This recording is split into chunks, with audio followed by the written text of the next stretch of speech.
Well, Poatan Pereira is back, man. He just went out there at UFC 320 and destroyed Magomed Ankalaev in terrifying fashion in the very first round.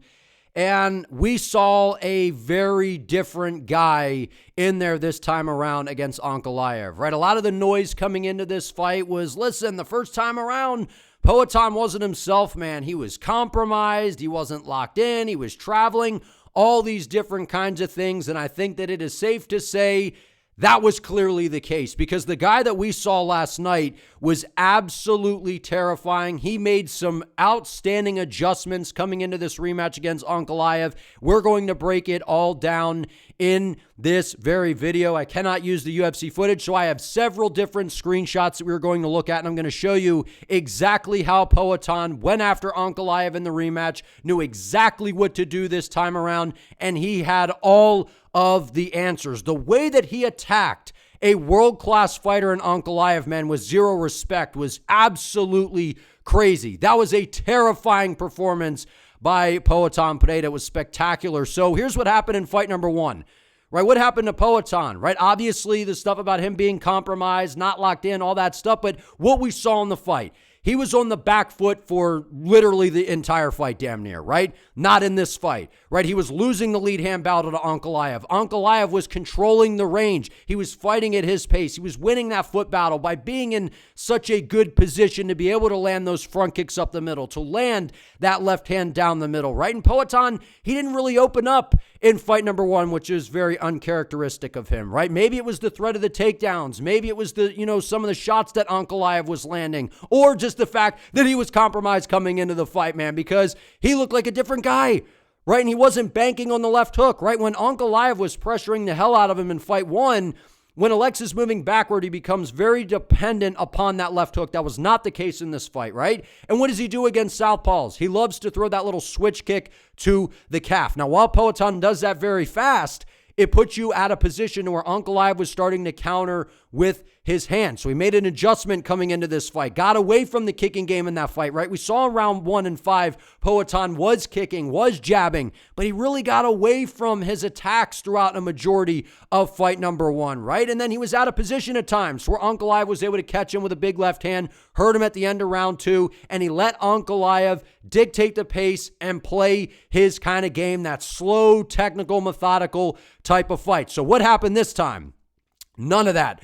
Alex Pereira went immediately after Magomed Ankalaev and was on the front foot nonstop. Literally the entire duration of the fight, Pereira was moving forward. Now, if Poatan is ever going to win a fight, that is how he gets it done, right? We've seen him drift away and hit Yuri with a left hook. We have seen him land really good shots and put guys away off the back foot, but it is when he is the one moving forward, dictating the pace, which is exactly what he did in this fight. He dominated the lead hand battle, man. He dominated it and won the foot position battle, where Ankalaev controlled the majority of fight number 1, right? And he didn't bank on the left hook. We saw a variety of different attacks from Alex Pereira in this, right? And he changed that switch kick to basically a low kick to the inside leg of Magomed Ankalaev, right? So instead of throwing that little switch kick, he came across and was attacking that lead leg, even though Ankalaev was southpaw, basically shin to shin, which who did that? Jan Blachowicz. He butchered the legs of Magomed Ankalaev and was kind of throwing that underneath. It kind of sweeps you off your balance, batters that lead leg from the inside.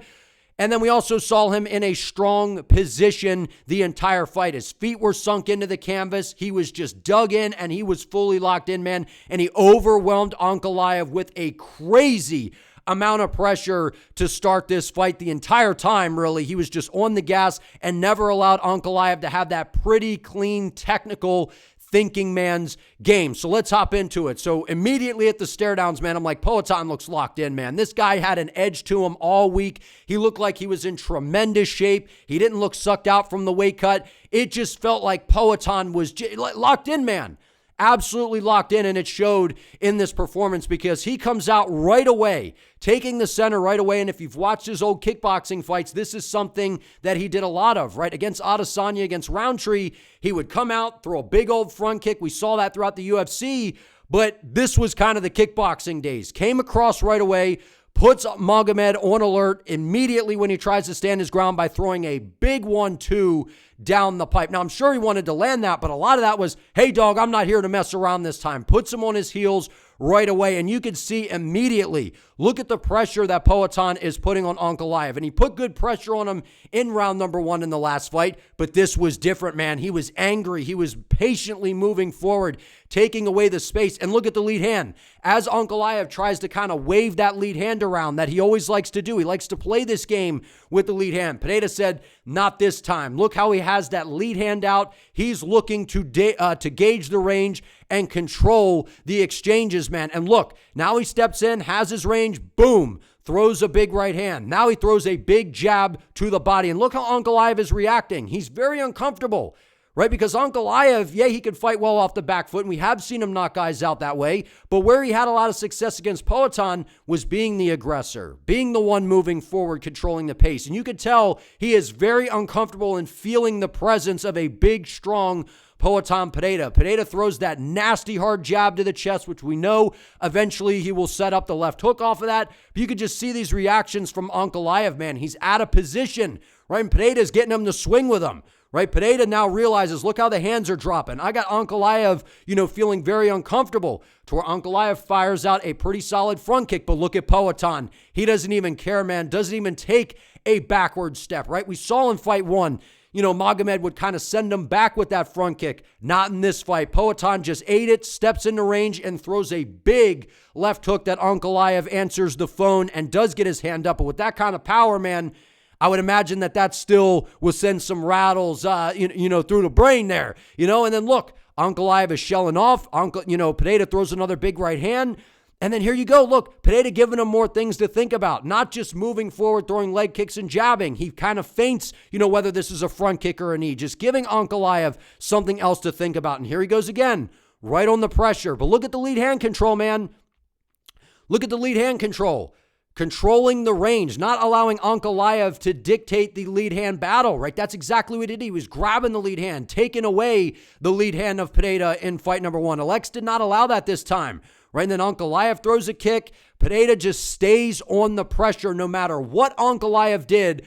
Poatan was not taking a backward step. That was clearly the idea coming into this. And there is that first leg kick to the inside there, right? Throwing it across. Ankalaev's a southpaw. We saw Jan Blachowicz really butcher the legs of Ankalaev this way. And that was different than fight 1, right? Because Pereira didn't do that. He was throwing that little switch kick to the lead leg. So right away, something quite a bit different that maybe Magomed was not expecting. The crazy pressure and then the inside kicks from Pereira. Now look at this.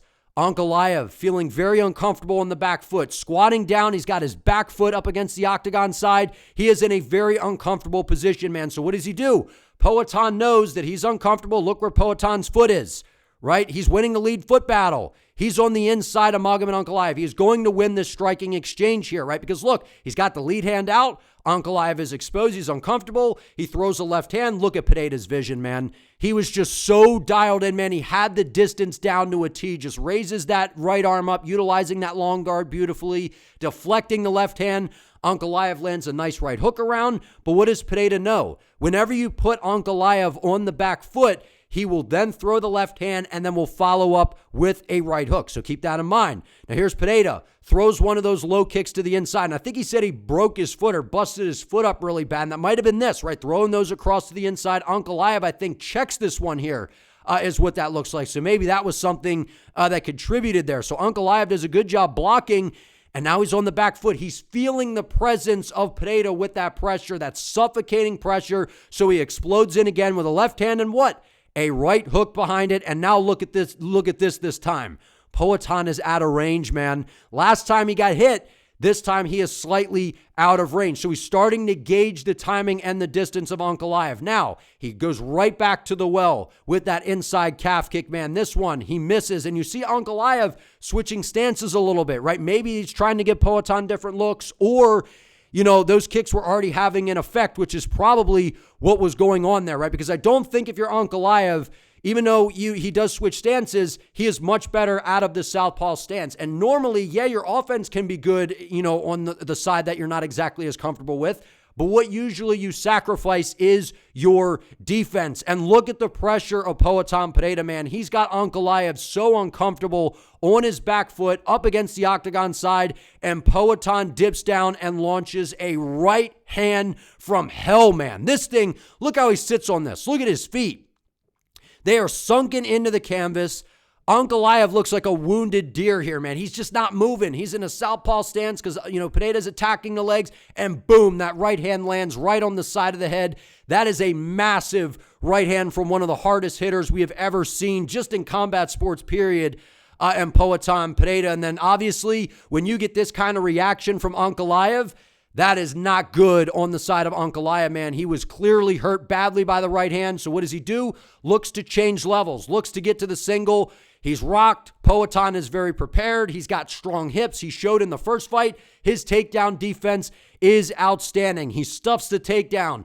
Magomed Ankalaev is now going to end up on his back to where just everything just starts to fall apart, from the right hand landing right on the side of the head to now shooting a desperation shot from feeling uncomfortable and being rocked to now Poatan Pereira posturing up, landing elbows, landing shots, and then hitting them with the little celebration that he hit Jamal Hill with, man. Absolutely technical destruction by Poatan Pereira. Yes, he went after him with that raw power, with a point to prove. Glover Teixeira said coming into this that you were going to see in the very first round the difference in Poatan from the very last fight. And boy, did we see that, man. He got after him, got right on the gas, acted like Ankalaev was not the world-class fighter that he is, because we know that Magomed is a spectacular fighter, man, but he's too predictable. Poatan had his reads. As I said before, Poatan in rematches, he's a scary guy because once he gets your timing and knows what you look to do, he then comes in with a very calculated game plan. I believe that is what we just saw. And then you got Yuri Prohaska out here getting emotional, man, crying, "That's beautiful, man. I'm coming." Right? And then Carlos Ulberg sitting over there going, "Man, I want no parts of that dude that fought last night, man." And Carlos Ulberg doesn't want the smoke with Poatan Pereira, man. He looks terrified looking on at what just happened, as we all were like, that was absolutely terrifying. And then Poatan comes over, gives him a hug, shows respect, and then says, "Shama," at the very end. And now Alex Pereira is now the light heavyweight champion once again.